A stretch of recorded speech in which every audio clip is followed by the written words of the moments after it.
Vamos começar aqui, pessoal. Vou chamar o Léo para entrar aqui no nosso bate-papo. O Léo acabou de chegar. Conforme o pessoal for chegando aí, a gente conversar a respeito dessa relação pai e filha.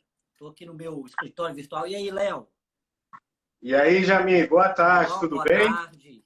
Muito bom você estar aqui hoje comigo. Estou muito satisfeito, A viu? satisfação é toda minha estar aqui pelo convite, cara. Fiquei muito honrado mesmo por esse convite que Não, você fez. bom demais. Só vou dar um último aviso aqui pro pessoal, que a gente já começou, para poder alertá-los. Correto, eu também vou fazer isso aqui agora, Isso. né, nas redes sociais. Eu estou aprendendo isso agora também, né?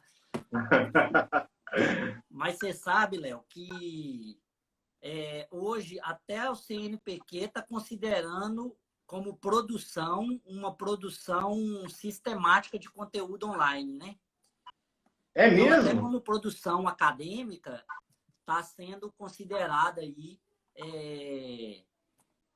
essas produções, né? Então, assim, mas tem que registrar, arquivar, né? Eu acho muito importante também a gente não deixar esse conteúdo se perder. Porque muitas pessoas querem ver depois, né? Sim. Eu tenho um amigo que estava comentando comigo, mas eu não sabia que estava nesse nível, né? Ele é professor também da Federal, fazendo um convite para fazer algumas discussões na área sobre liderança, competência dentro da área de gestão pública, né? Ele falou assim, amigo, e a faculdade pode emitir também, mesmo sendo uma live pelo Instagram, a gente pode colocar também como certificado de participação, né? E eu falei assim, poxa, isso eu não sabia que era possível fazer. O pessoal tá falando aqui que meu microfone tá longe. Deixa eu ver se é um problema meu de som ou de tecnologia mesmo. Qualquer coisa, se for de tecnologia, vocês estão ouvindo, pessoal? Se for de tecnologia, eu vou alterar aqui meu microfone. Deixa eu.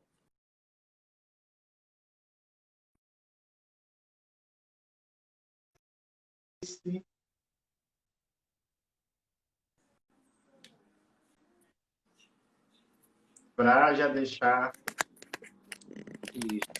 Eu vou trocar aqui minha tecnologia de som. Enquanto o pessoal está chegando, quero dar as boas-vindas aí pro pessoal. Eu quero que o pessoal fale se vocês estão ouvindo aí, eu e o Léo. Quando a gente começar, né, nós vamos. Não vamos parar. Tá dando para ouvir todo mundo? Melhorou demais o som. Ótimo, ótimo. Então ótimo. Pessoal, então eu quero Melhorou agradecer aí. demais. O pessoal vai entrando aí no nosso bate-papo. E conforme eles forem entrando, né, eles vão acompanhando. Ô, Léo, eu depois que passam 5 minutos, eu desativo os comentários, porque eles ficam rolando aqui na tela e ficam ruins. Eu desativo os comentários e quem quiser fazer as perguntas, faz clicando aí nessa barrinha onde tem interrogação. Tudo bem? Tudo bem, perfeito. Ótimo. Pessoal, nós vamos começar aqui e essa live também ela vai ser gravada, depois ela tem disponibilidade aí para quem quiser assistir. Então, quem tiver também assistindo depois, sejam bem-vindos aí para a gente bater um papo. Eu quero apresentar para vocês o Léo, né? Eu vou chamar de Léo porque ele é um colega meu de segundo grau, mas é psicólogo, professor de ensino médio e de ensino superior, que são duas coisas muito distintas, né? São dois modelos educacionais muito Totalmente. distintos, com Sim. objetivos distintos. É esposo da Franciele, é pai do Pedro também e da Maria, né? Hoje nós vamos falar mais da Maria, mas é óbvio que tudo que a gente fala aqui da relação pai e filha necessariamente também serve para a relação pai e filho. Né? Algumas pessoas brincaram Sim. comigo assim, e essa discriminação? Eu falei assim, não, é porque são relações distintas, mas são relações que se encostam, né? Se cruzam. É, E, o, e Eu quero falar, e a gente vai falar hoje é disso, né? É um bate-papo com o Léo pai e depois um bate-papo com o Léo psicólogo. E aí, Léo, o que você me diz aí dessa experiência sua da paternidade? Jami, você começou falando algo muito interessante, né? Dessa relação, assim, que existe da diferença de pai de menino e de pai de menina. Existe sim uma diferença entre ser pai de menino e pai de menina. Existe um modo, né? Existe uma habilidade. A emoção é que é praticamente a mesma. Mas como o ser humano é subjetivo e os papéis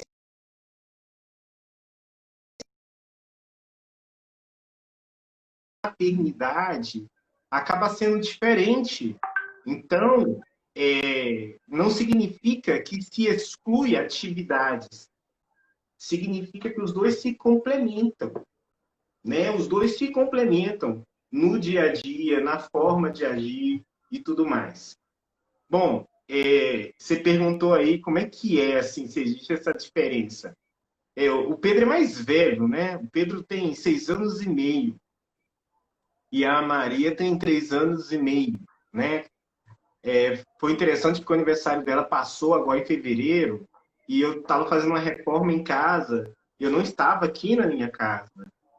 E aí é interessante que nós não fizemos a festinha, nós prometemos para ela a festinha. E é incrível porque ela começou a cobrar a gente de uma maneira gostosa, porque, assim, particularmente, a Maria Sofia, ela é muito carinhosa.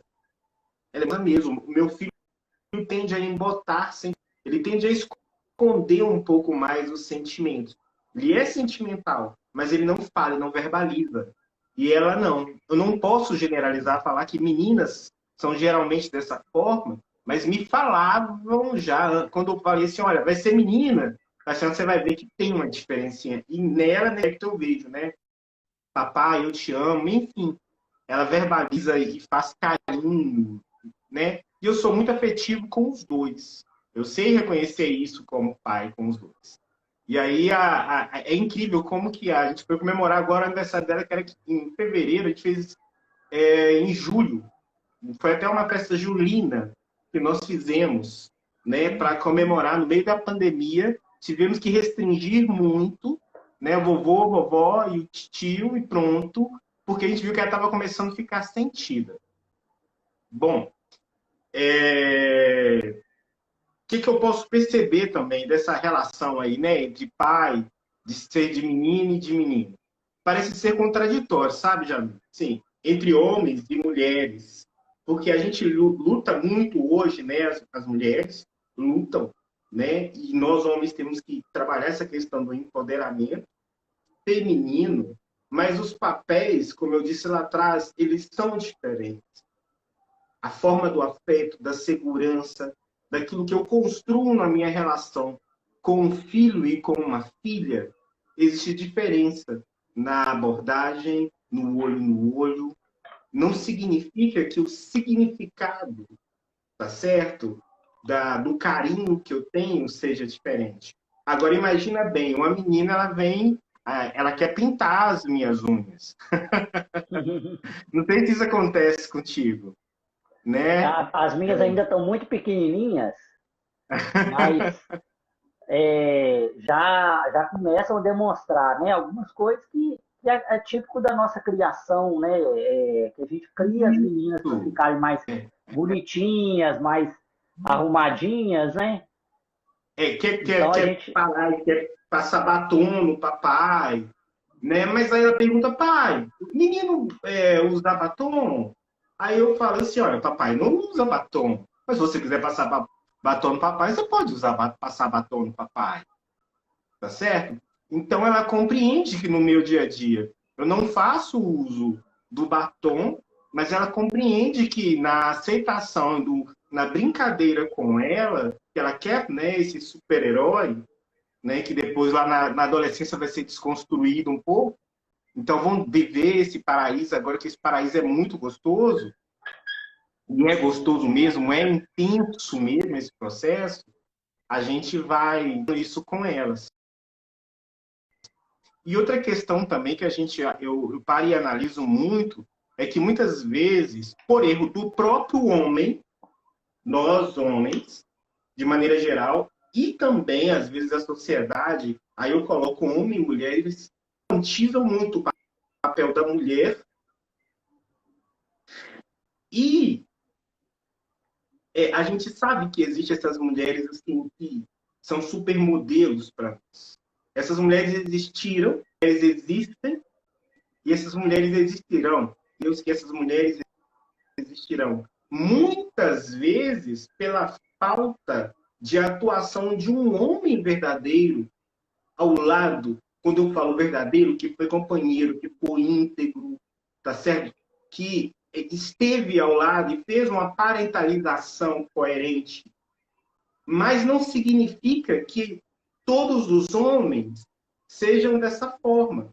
E aí, muitas vezes, a ideia que se tem do homem, ou que nós homens introjetamos, é que nessa relação afetiva do papai não faz tanto sentido. Quem é habilidoso, quem é cuidadoso, né? O pai fica de escanteio. O pai tem que partir para o ataque, sendo mais presente, cuidadoso e atuando, né, cara?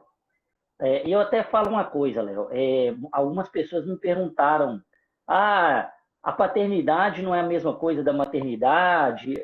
Uma das coisas que eu comentei foi assim: olha, o objetivo até dessas lives, né, não é nem romantizar o papel do pai, mas trazer essa dimensão da responsabilidade.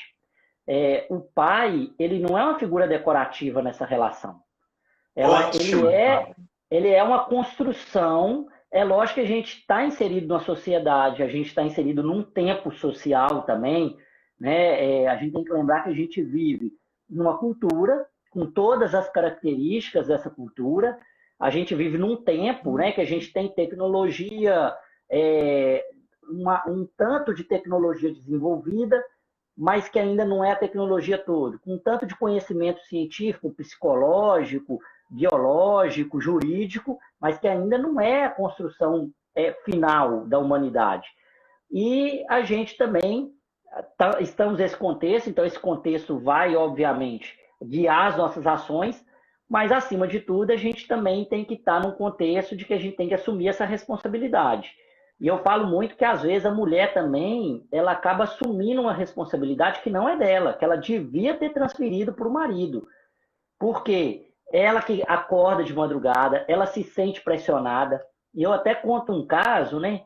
Sempre que eu falo a respeito dessa questão do feminismo, essa discussão, uma vez fui comprar uma fórmula para minha menina e a pessoa que estava ali, né, trabalhando, ela falou comigo assim: nossa, que absurdo você comprar uma fórmula, a criança tem que amamentar. Mas isso me deu tanta raiva. No seguinte sentido, eu falei assim: você não conhece a minha vida?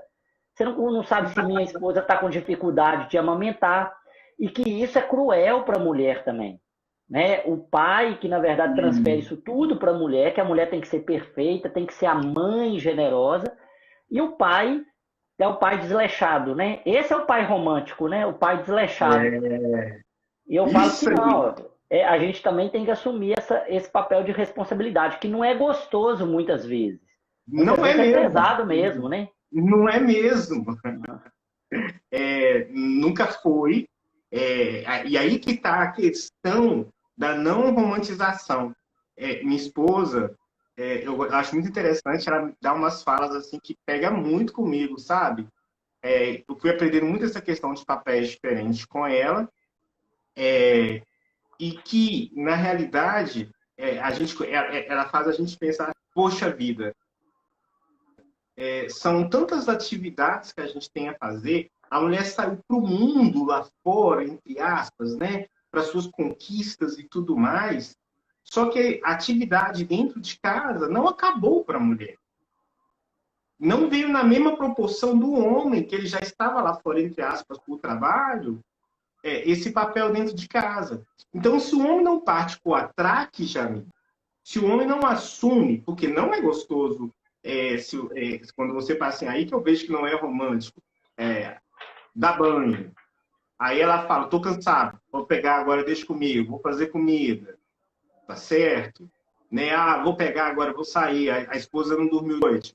Agora a gente vai sair, vamos caminhar agora, vamos lá para casa da vovó, do vovô, tá certo? E também você quer ver o teu programa predileto. Os dois estão querendo ver o programa predileto. E como é que você faz essa negociação aí? Né? É, O que não pode é pesar para um lado especificamente, porque os dois são pais. Pais são pais. exatamente. E cada um no seu momento, né? Eu falo muito que temos que ver qual é o momento de cada um na relação. Eu tenho um amigo que a esposa dele viaja para fazer curso e ele tem que ficar com as duas crianças. Então, ou seja, é aquele momento em que ele vai ser integral mesmo, vai pesar mais para ele. E tem vezes que vai pesar mais para a mulher, né? Então, eu falo muito que essa relação também é uma relação de construção, né? A gente está vivendo uma sociedade, e é uma coisa que eu critico muito, uma sociedade cada vez mais crítica, né? As redes sociais também permitiram um certo dimensionamento da crítica que destrói reputações, né? E nada está ileso à crítica. O assunto pai e Nada. filhas, já você fala, por que pai e filhas? E pai e filhos? E por que o pai, o que há de especial no pai, né? E eu falo que a gente erra, né? E eu acho que o Não primeiro pode haver passo algo nosso especial no pai. Por que é, que é, não é pode demonstrar. haver algo especial no pai? Né? Jami, eu acredito que você, na sua trajetória profissional, assim como na minha, deve acontecer caso de você ir parar e quando você ouviu relatos, ou no nosso dia a dia, relatos das pessoas, quando eles começam a lembrar do quão importante foi aquele pai na vida, ou a ausência ou a presença. Você vê que existe sim uma questão especial, específica. Os papéis são diferentes. A mãe, por ela. Se eu for trazendo um termo mais psicanalítico, e eu não sou psicanalista, né? Eu tenho que falar com muito cuidado. Eu não sou, mas eu não discrimino, pelo contrário, eu sou apaixonado. Apenas como abordagem de trabalho como psicólogo, eu não atuo com a psicanálise, mas sou apaixonado com ela. A mãe, de acordo com Freud, ela tende a pegar a criança e transformar a criança como um ser único e exclusivo dela. E o papel do pai, como homem, é entrar no meio dessa relação para mostrar a existência desse pai, até mesmo para separar o self, para a criança aprender a construir um mundo externo de maneira mais independente, o ser adulto. Porque a tendência, pela mãe, a relação simbiótica, ela trazer ao extremo para ela. Né? A gente fala isso com cuidado, mas na prática a gente vê isso muitas vezes acontecendo. E aí cresce aquele ser e o pai, né? E se ele ficar esperando muito pela mãe, a mãe não vai só tirar, dar espaços, muitas mães. E graças a Deus que hoje a gente tem mais mães exigindo, né? Trazendo bem. Eu tive dificuldade demais, e eu tenho que admitir isso, assim, com Pedrovski, eu chamei de Pedrovski, com Pedrovski, vão lá até, e vão lá, velho, e trocar de roupa. E aí ele pergunta, pai, o Pulu, e o seu Pulu? O pai, por que que não tem cabelo? Por que que não tem cabelo? Tô sendo bem aberto, tô sendo bem Ah, escrachado aqui, lógico, lógico. falando um monte de coisa, sabe? E aí, na hora que vê esse menino aí que nasceu menina, e eu tô, poxa vida, e agora? Como é que vai ser? Como é que eu faço? E aí, no início, eu fiquei um pouco assim, sem graça de ir lá fazer limpeza higiênica. Que minha esposa percebeu mesmo, sabe? Fazer a limpeza na genitália dela. Porque isso com o Pedro eu fui de cabeça, assim. É minha praia, é meu menino, então vamos lá. Quando eu vi que, poxa vida, como é que eu faço? E também a gente já acaba ouvindo, né, algumas histórias horríveis por aí, fica aquelas coisas assim, A gente mas fica que até no com final medo, né? é, A gente fica até com medo. Eu falo que assim, o toque, né? A gente toca nas nossas crianças, né? Você vai limpar, você às vezes tem que tirar ali da beiradinha e tudo isso. Eu falo que se a gente fizer com amor, o erro não vai impactar. E é com respeito também, né? Ela tem uma biologia diferente da nossa.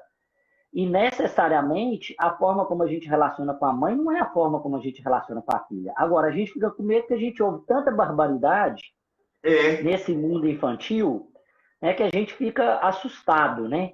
Mas a gente também não pode se paralisar por isso, né? Às vezes a paralisia também é ótimo. uma boa desculpa. É uma boa desculpa. Ótima fala. Chegou um momento que eu veio e falei assim, pô, velho, não dá, cara. Entendeu? E aí, assim, e ainda tem muitos pais que perguntam para mim, e a sua filhinha tem quanto ele 3 anos e meio, se ainda toma, sempre tá pelado perto dela, né? Mas, não, aqui em casa todo mundo fica, né? Inclusive, isso é muito necessário à criança para ela compreender essa sexualidade dos papéis do papai, mamãe, né? E cada lugar vai usar vocabulário de pulu, de leleca. Papai. Então, tá vendo, papai? Você tem pulu. Tá? Mamãe tem leleca. Elas brincam com isso e que gostoso ver isso, ver que foi transformado o sexo deles em uma coisa ruim.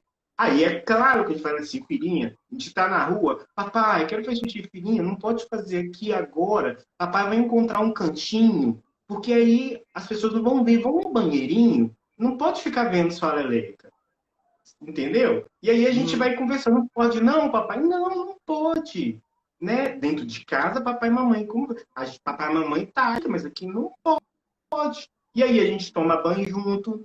E a criança, com o tempo também, ela vai mostrando quando ela está começando a se descobrir mais, que cada etapa de conhecimento deste corpo, né, quando a gente fala de sexualidade, das diferenças dos corpos, até mesmo que ele vai entender que quem é essa mãe, com esse modo de ser, com essa habilidade, com essa configuração de comportamento, está ligado também a um modelo de genitália.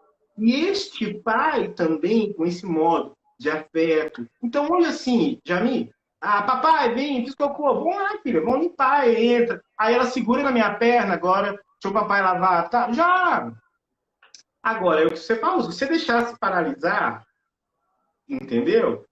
Assim, qual que é essa necessidade dessa desculpa, assim, que eu não posso? Isso tem que ser. Até que ponto isso Uhum. não é confortável para mim? Exatamente. Porque aí toda O vez vai ter Léo, que ter a mulher, né? nós vamos Sim, voltar a falar aqui dessas questões, porque psicólogo não tem jeito, né? Ele não é pai só, né? Ele é psicólogo também, né? Mas me fala uma coisa aqui. As pessoas a gente vê, eu leio questão de criança, a gente vê nos livros e fala assim, a gente não pode sonhar pelos nossos filhos. Nossos filhos são seres independentes, eles têm o sonho deles, mas a gente acaba sonhando, né? Eu vejo minhas meninas, a gente quer que elas reproduzem, às vezes, os nossos comportamentos. Eu que gosto da área de política, né? Eu fico pensando, às vezes, eu olho assim, será que minhas meninas vão gostar disso? Como é que vai ser, né? Assim, o dia a dia.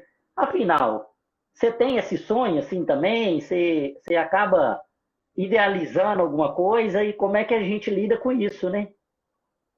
deixa eu pegar. Tem um copo d'água aqui, só um pouquinho, que eu começo a falar e eu falo demais, já.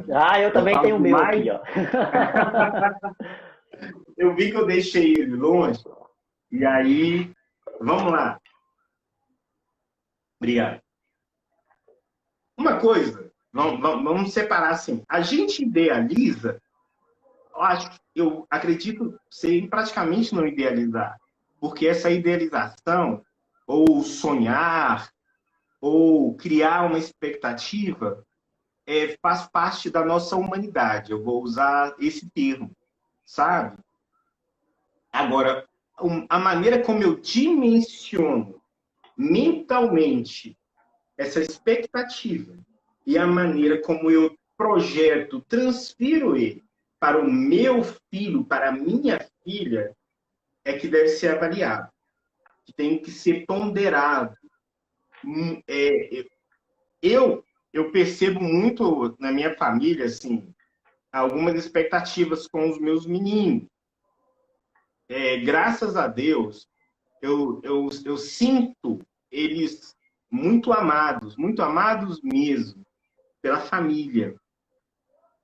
E, cara, aí às vezes eu já falei assim, quando crescer vai ser isso, né? Quando crescer vai ser aquilo outro. Você quer saber que eu não me lembro de eu falar isso com eles? E se Uhum. você falar assim, mas você já pensou algo? Já pensei, cara. Mas assim, eu acho que aí agora vou virar assim, virou uma preocupação profissional, porque o fato de eu lidar com frustrações de pais e filhos, muitas vezes relacionada a expectativas do que tem que ser com relação à profissão, à, à, à sexualidade, a, a papéis, a uma atitude que tivesse dentro da família. Então, assim, foi muito, eu vejo que é muito frustrante. Talvez seja até um erro meu, já. Não sei se é tanto um erro, né? Mas, assim, profissionalmente, eu acho que eu tenho me ponderado e não falo nada. Eu só reforço quando ele fala algo, por exemplo. Meu filho está muito, já tem já um ano, já se não for mais, com a questão de ser policial ambiental, assim, sabe? Policial ambiental. E ele mesclou os dois, e por que não está sendo só bombeiro ou policial ambiental? Não é médico, não é um professor, não é nada, nem psicólogo, é policial ambiental. A Maria, ela tá muito mais na vibe da maquiagem, assim, sabe? Mas não fala também isso como profissão. A única coisa que eu e minha esposa a gente tem trabalhado, assim, sendo bem sincero, e não é romantizar, é a questão assim, ó, quais são os valores que nós estamos dando a eles. Expectativas? Temo muito, mas eu tenho muito expectativa, assim, do que eu não quero que eles sejam, mais do que eu não gostaria que eles fossem, tenho muito mais expectativa disso, tá certo? Com relação a princípios, sabe? Do que expectativa com a profissão, É porque sabe? a Ou por gente isso tem que reforçar. às vezes a gente vê assim, né, e você é psicólogo e deve encarar isso várias vezes, é aquela ideia de que o pai queria que eu fosse A ou B. Eu vejo muita influência dos meus pais na minha vida profissional, né? Meus pais eram do ramo jurídico, eram da burocracia, né? Mas ao mesmo tempo eu também sempre tive uma veia empreendedora, mais corajosa nesse ponto. O que eu fiz, Tem, né? desde Até quando eu pela, conheci. eu tentei equilibrar isso. Eu agradeço muito porque meu pai foi muito incisivo na minha escolha profissional, mas por outro lado isso tem que ser muito tomado com muito cuidado, né? Porque isso pode gerar uma frustração enorme. Cada um tem um tipo de personalidade, cada um tem um tipo Isso de mesmo. desejo, né? Isso, Então, cara. Não quer dizer que nós não podemos, como pai, dar orientações, demonstrar os nossos desejos, mas eu tenho que falar assim, filho, filha, isso é uma expectativa de papai, não necessariamente significa que você tem que fazer o que eu estou pensando, o que eu estou falando, porque é algo muito particular para a vida toda. Eu só estou compartilhando contigo algo que fez muito sentido para mim e que eu acho que você deve ponderar profissionalmente. Por exemplo, apesar de que eu estou trabalhando uma disciplina no ensino médio no colégio que eu trabalho, que é a disciplina de projeto de vida. Eu saí da área, eu fui professor de idiomas, né, de espanhol, por muito tempo, graças a Carmencita, que tu conheces muito bem, sim. né? E aí hoje eu não dou mais aula de espanhol, dou aula no curso de psicologia e aula de disciplina de projeto de vida. E tudo que eu tenho lido com relação à expectativa profissional, assim como houve uma revolução, e cada vez essa revolução ela acontece em menor tempo, há 10 anos atrás, 20 anos atrás, não imaginava várias profissões que existem hoje. E daqui a 5 anos, não é mais 10, 20, vai haverá um novo mundo de profissão. Agora, a gente não pode também falar algo muito especial, Jânio. Muito especial mesmo. o processo de transferência e projeção de um filho para um pai, para uma mãe, conforme esse pai e mãe lida com suas questões, e aí, se a gente quer falar de profissão, faz muito sentido para ele introjetar esse valor. Compreende isso? Então, quer dizer assim, às vezes isso vai vir tão natural do filho que não vai precisar, né? O pai quer muito, né? Eu já vi da área jurídica, da área médica, olha, está pronto o consultório, está pronto o escritório, e pacientes mesmo assim, pelo amor de Deus, quando é que vai entender que eu não quero isso não é para mim e tal, sabe? Toda essa questão aí. Mas também já vi o contrário. Eles falaram assim, eu apaixonei vendo meu pai sendo um empreendedor. Eu cresci com meu pai vendendo lá no balcão com ele, da empresa dele. Né? Minha mãe ia lá o tempo todo, cobria o horário dele. Então foi dali que nós tiramos o nosso ganhão. Então, assim, depende muito mais da forma como os pais projetaram, mostraram no seu dia a dia a relação com o trabalho, essa paixão, do que uma imposição, principalmente quando vem de uma questão de tradição familiar. Eu acho que a tradição familiar, pelo menos é o que na maioria das vezes eu recebo, é o que causa maior sofrimento. Porque por mais que o indivíduo não queira dar um ar a ele de incompetência e de diferença do resto do mundo muito grande. E até a gente elaborar isso emocionalmente é tenso. Olha, eu acho interessante porque você é um psicólogo, estudioso da psicologia, professor, você faz as suas consultas, né? Só que você nunca faz afirmações fortes, né? Porque sempre há uma possibilidade. Nós que lidamos com ciências sociais, humanidades, e a psicologia ela é tanto esse lado, né? Do biológico quanto do lado social, né? Acaba que a psicologia ela ficou nesse meio. Eu acho legal porque mesmo essas reflexões todas, elas podem se alterar, né? Pode vir um estudo, pode vir uma nova forma, e é isso que eu tenho ressaltado muito com isso vale para a gestão pública, isso vale para os relacionamentos. A gente está construindo isso. A gente só tem uma noção do que é o próximo passo. O próximo passo ele pode vir e ser completamente distinto. E a gente tem que estar preparado, na verdade, para isso, para o próximo passo não ser exatamente aquilo que a gente pensava. Não existe um mundo pronto no futuro. Eu acho que essa pandemia acabou colocando isso em 5 meses, né? Eu acho que quando começou isso pra gente, né, Jamil? Deixou bem claro que não está pronto.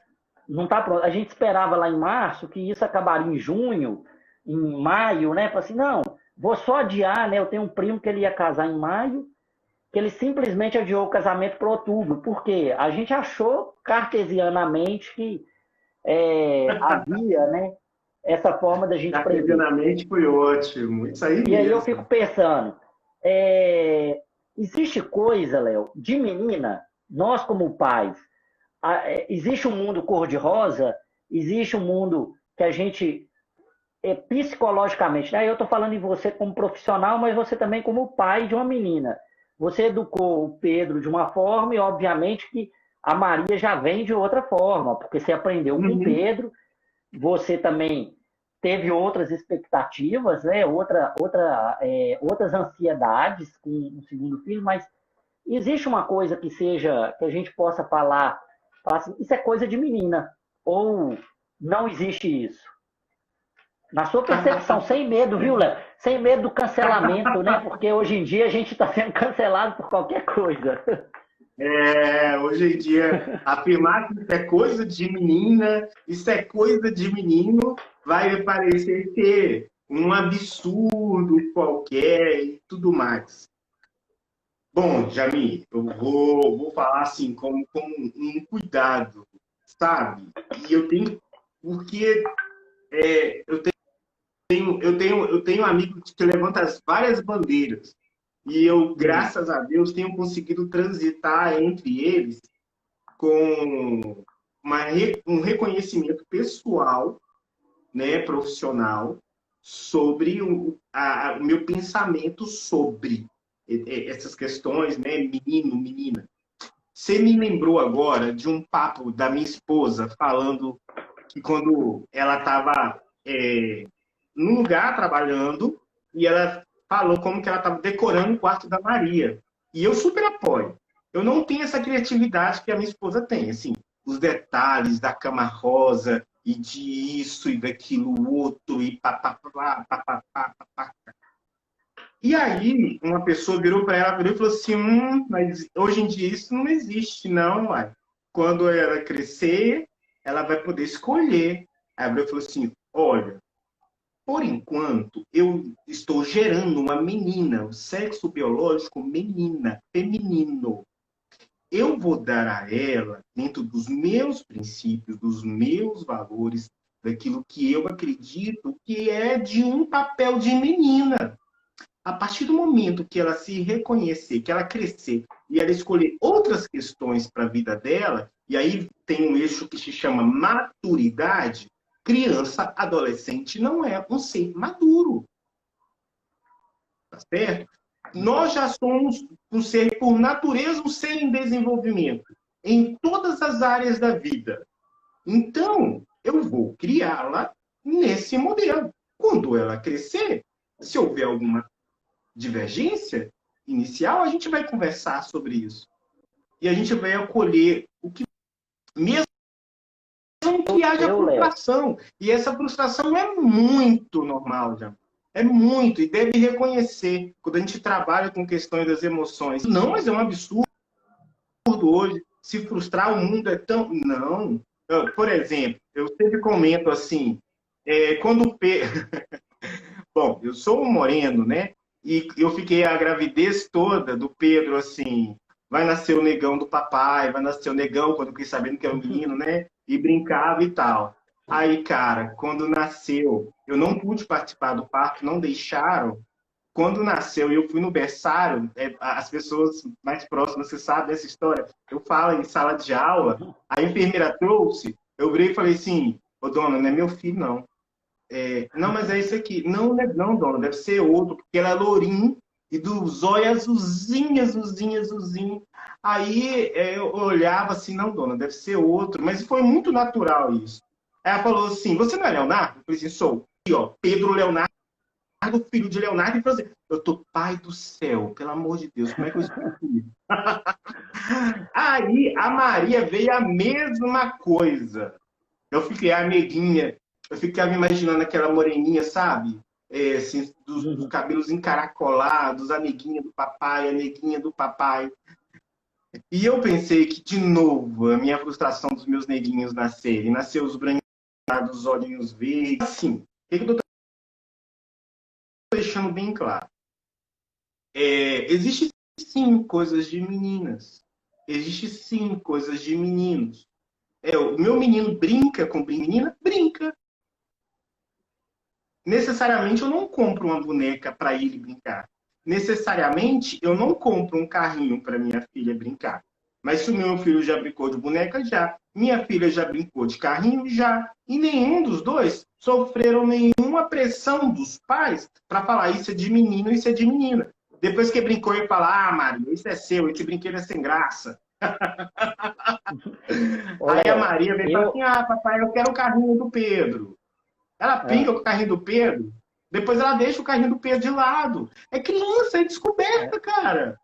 Eu gosto muito desse posicionamento, que eu falo sempre assim, a gente tem que ter um equilíbrio, né? Com tudo na vida, a gente tem que ter um equilíbrio para a gente também não correr o risco de provocar uma injustiça muito grande. Eu gosto muito de uma perspectiva que fala o seguinte, olha, eu estou educando meu filho, ou eu estou criando, dentro de um contexto, é o que eu falei, de um contexto cultural, de um contexto de valores, de princípios que eu tenho, que minha família tem.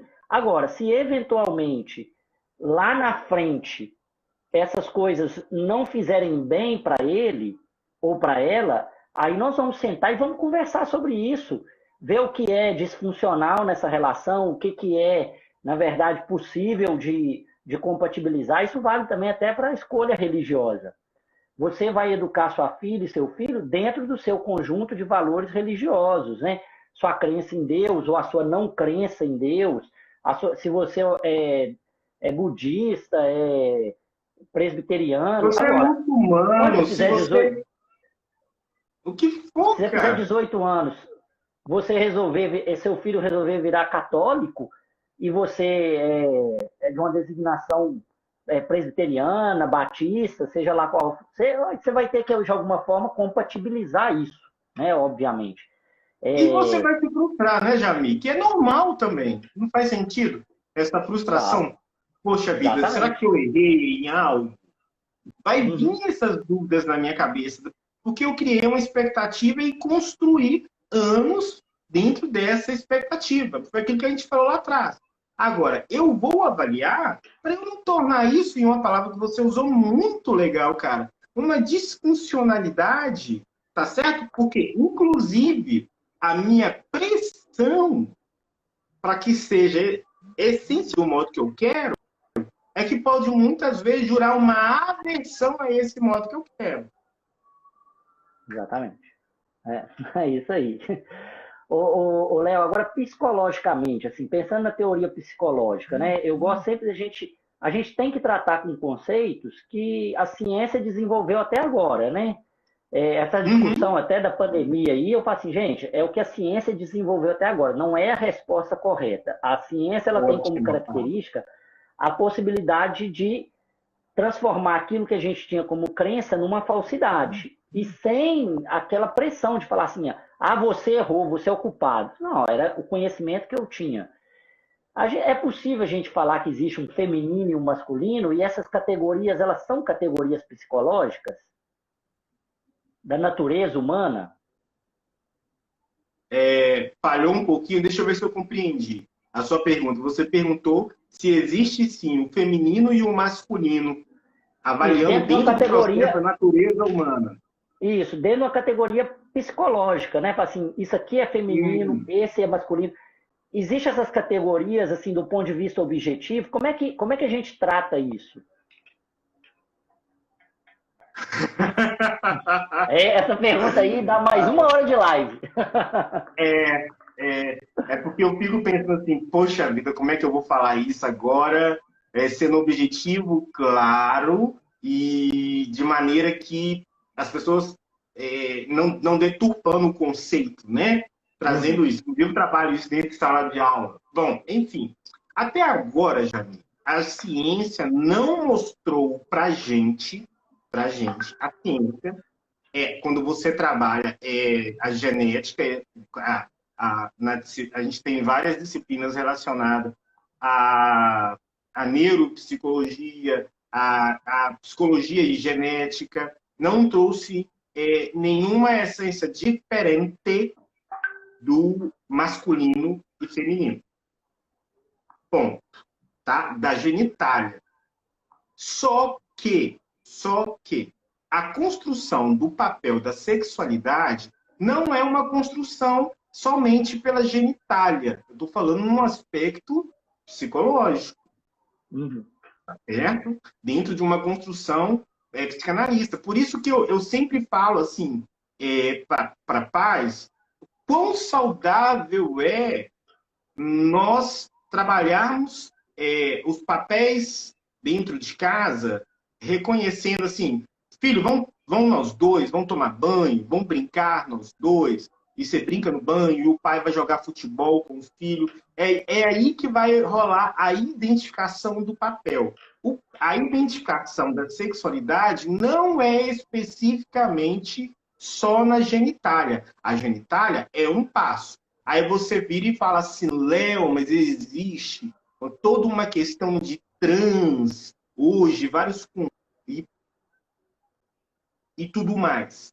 Todos esses conceitos, Jamil, e eu tenho que falar isso com muito cuidado, são muito mais conceitos ancorados em contextos filosóficos, morais, e quando eu falo ideológico, não é no sentido, por favor, não é no sentido de humanismo, Pelo Uhum. contrário, até num sentido de trazendo para o lado para a gente se conhecer melhor do que necessariamente a questão genética. Aí você vai falar assim, mas existem estudos que mostram que há animais também. Eu vou trazer, se você se quer entrar nessa questão de sexualidade, eu vou trazer inúmeros estudos. E que a gente vai justamente ir balanceando para ir compreender. Você tem vários estudos, por exemplo, que vão mostrar que num ambiente onde houve muitos machos, né? Algum macho teve que desenvolver o papel de fêmea, tá certo? Algum acaba sendo se colocando em um outro papel, né? Quando vem se tratar sobre sexualidade. Então tem estudo para explicar tudo que se tem. Para mim, o que eu gosto é muito mais quando a gente está falando isso, eu gosto muito mais, apesar que muitos vão falar que Freud é machista, mas eu não acho, não consigo ver isso nunca. Você traduziu isso muito bem, é um contexto cultural que ele descreveu que havia na época que nós temos até hoje.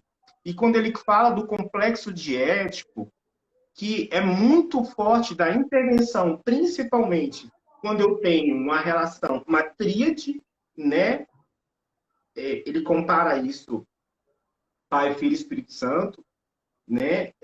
Uma tríade pai, mãe, filho. Então, se eu tenho um menino, né? O menino ele vai tentar, muitas vezes, pela relação simbiótica. Então, imagina o seguinte, olha, que eu estou falando muito sério, é muito interessante. As pessoas não param para compreender isso, para analisar isso. A criança, até os 6 meses de idade, ela não sabe que ela existe.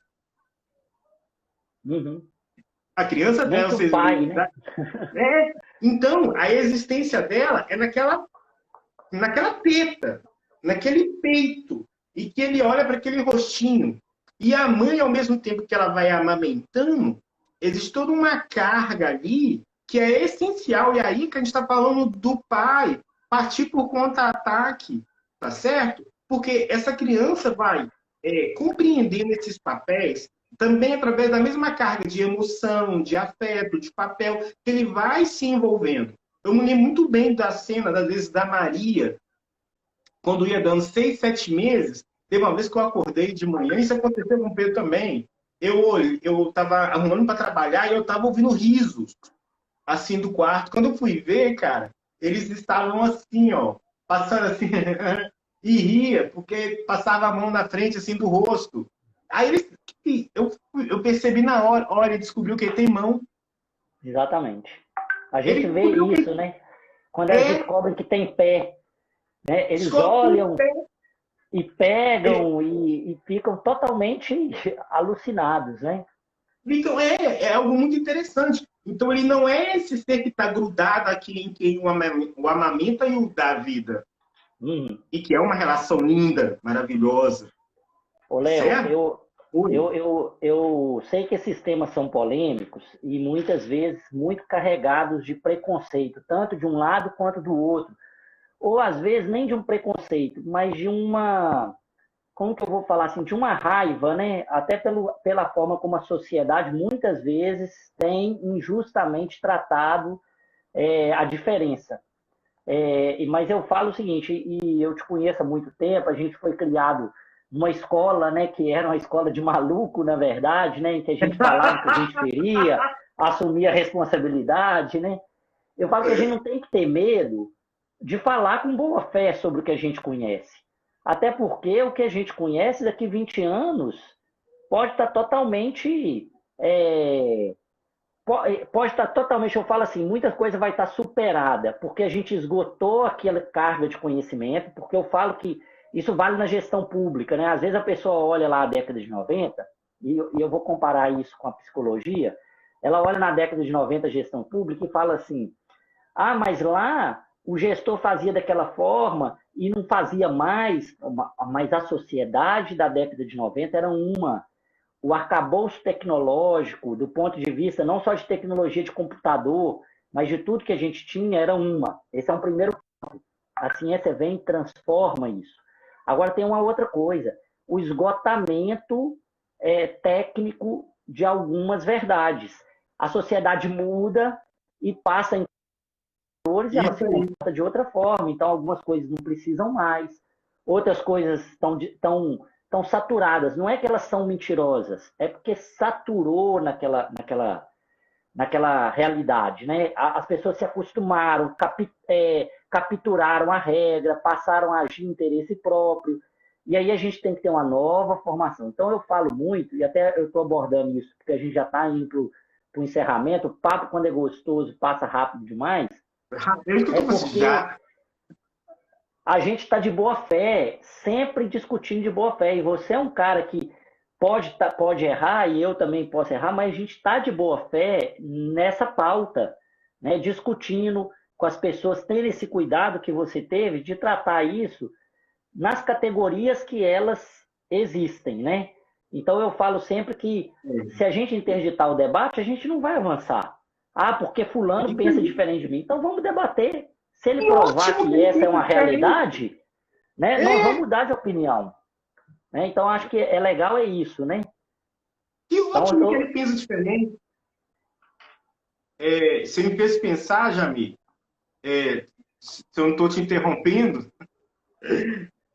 Não, isso aí, a fala é sua. Eu estou aqui para te ouvir. Você me fez pensar algo aqui na minha parte clínica, assim, o seguinte. Quando eu fiz faculdade, eu ouvi o tempo todo, e eu já entrei na faculdade, acho que uma influência muito grande do nosso ensino médio, ser um local de estimular o empreendedorismo, a fazer psicologia organizacional. Quando eu entrei e vi essas brigas de abordagens, psicanálise, existencialismo, comportamentalismo, e os professores eram bem assim, ortodoxos. Nenhum mistura com o outro. Você tem que fazer uma escolha. E tem que fazer uma escolha mesmo. Não dá para você ficar navegando de um lado para o outro, de um lado. Mas uma coisa que sempre falava assim, não tem como misturar. Não tem como fazer uma coisa de retalho. Você vai ter que escolher. E aí eu fiquei tão aversivo assim, sabe? Eu falei assim, ó, meu negócio é psicologia organizacional mesmo, vou trabalhar com empresas e tudo mais. Depois, querido, de muito tempo eu trabalhei com a Luciana, trabalhei na coordenação do núcleo, que foi outra pessoa que a gente chama de paixão, né? Que eu falo que é a minha madrinha, minha didinha. Aí eu, trabalhando pelo Brasil, com consultoria, eu casei, tive filhos, e aí olha só como os papéis, em cada momento da vida, vai se adaptando. Eu falei assim, poxa, cara, não dá para ficar viajando igual um louco, não. Eu dei uma crise de choro no meio da estrada, e foi uma crise existencial, assim, que eu não estava aguentando ficar longe da família. Aí eu decidi montar a minha clínica. Eu lembrei assim, eu sou psicólogo clínico também, né? Não sou só organizacional. E aí, quando eu fui estudar, se a gente quer fazer algo, a gente quer fazer algo fazer de maneira correta. Aí eu fui estudar e fazer formações. E não é que, aproximadamente, quase 15 anos depois de ter formado, eu não descobri, autorizado pelo meu conselho profissional, e é classificada hoje no mundo como a terceira onda da psicologia, justamente bem em equilíbrio com isso que você falou. Olha, até aquele momento era o que tinha, hoje tem algo novo. E eu trabalho com a abordagem da psicoterapia do esquema. E a psicoterapia do esquema é uma abordagem que vem de base cognitiva, mas ela é integrativa, ela permite uma leitura da psicanálise, ela permite intervenções, estratégias, que é da Gestalt. Estou falando algo bem técnico, sabe? Mas coisa que na minha época de formação era assim, algo impensável. Então a gente tem que pensar que cada momento histórico, né, cada zeitgeist, que é para falar dessa forma, vai trazer para a gente novos repertórios e possibilidades de pensamento e de atuação. Eu lido, né, com situações clinicamente que dói, é duro, mas eu compreendo. Você fala assim, mas isso é uma coisa horrenda. Eu até considero, mas eu também tenho que dar afeto ao pai que, quando descobriu uma sexualidade dos seus filhos diferente daquilo que ele tinha esperado, ele teve um pai que virou e falou assim, eu não esqueço essa fala, me marcou. Ele falou assim, ele falou assim, como se eu tivesse perdido 2 órgãos do meu corpo, 2 partes do meu corpo, sabe? E ele chorava. Eu pedi, pai, eu compreendo. Aí eu contei essa um pouco, assim, posso compartilhar algo com você? Eu abracei e quando sentamos, eu falei assim, posso compartilhar algo que eu compreendo a sua dor? Mas se ele não colocar essa dor para fora, se ele não compreender o que está se passando, e se a gente não começar a trabalhar o que vai ser menos dolorido para ele, já que já há uma escolha do outro lado, a vida para ele vai ser muito. E a gente, quem trabalha com as emoções, sabe, se tem uma coisa que a gente não deve fazer, não é, a gente não pode negar a emoção. Eu estou sentindo tristeza. Existe uma onda que eu tenho que ser positivo o tempo todo. Isso é é uma coisa mais estranguladora do ser humano. Eu tenho que saber admitir, reconhecer quais são os meus sentimentos. E a partir daí eu vou trabalhar para que eles, por exemplo, se eu estou sentindo, é um conceito do Steven, emoções limpas, emoções sujas. Emoções limpas, a tristeza é uma emoção limpa. Agora, o que eu faço com a minha tristeza, e por isso eu me transformei, eu vou ser, os meus amigos vão fazer isso comigo, e aí eu vou me sentir pior, aí isso é uma emoção suja. Ô, Léo, nosso tempo está acabando, o papo foi bom demais. Eu falo que uma hora, por mais que a gente queira falar mais, é bom a gente também, que você trouxe tanta informação, cara, tanta coisa legal.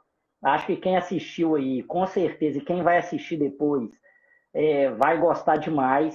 Eu sugiro vocês que sigam o Léo, leiam o Léo, porque o Léo tem um livro super legal, Aprendendo a Lidar com vários problemas, que ele se aventura e profissionalmente a dar sugestões, sem, obviamente, como eu falei aqui, estabelecer verdades absolutas. Né? Quem viu aí o Léo, ele não faz afirmações que também desconsidere as personalidades.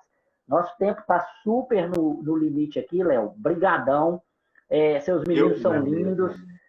Hoje, em especial, vou mandar um beijão para Maria, porque a gente vai falar só das meninas. Pode falar que é preconceito, não tem problema, mas a gente vai falar das meninas. Porque é igual você falou, é esse carinho enorme que a gente tem. Quem não está nos assistindo aí, eu vou pedir para poder ativar no seu Instagram, nas notificações,